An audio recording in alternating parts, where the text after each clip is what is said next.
Now, purpose is a powerful word, and I think it's a bold move to make it the title of your album. Right. Do you feel like you found your purpose, or are you still searching for it?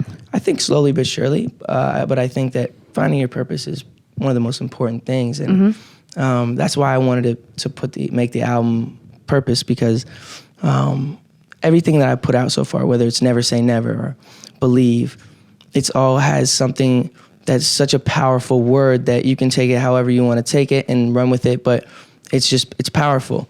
And like for a while, I felt like I lost my purpose, and slowly but surely, I'm figuring out where I belong and what my purpose is and what I need to do for the world and what I need to do for myself. And hopefully I just keep moving in that direction. And yeah. Over the last year, man, you've gone through some ups and downs, and we've all been sort of following it. And I will say that I have been very consistent.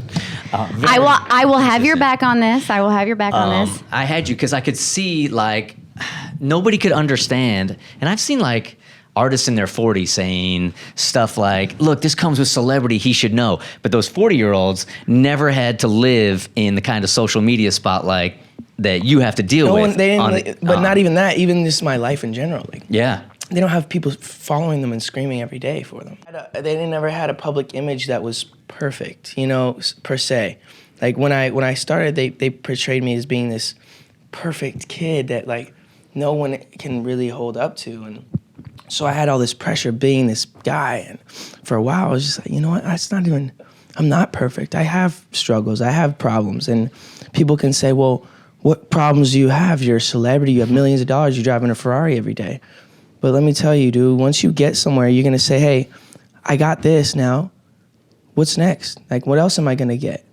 Like, once you get something, you always, if you can, it's like when you get a new car. I remember when I got my Ferrari, dude, and I was showing everybody. It was so special to me. It's still very special to me, but it's a different special now. It's like, yeah, I love it, but it's like I'm not opening up the glove box and showing them the glove box. Like I'm showing them the glove box in my Ferrari. That's how happy I am. Yeah. And like after a while, you just start. It's like, what's next? Now I want the new car, and it's not a selfish thing, but it's just human nature, I think. And once we can completely understand that, like, there was a quote Jim Carrey said. He said, "I wish everyone was famous so that no one would want to be famous."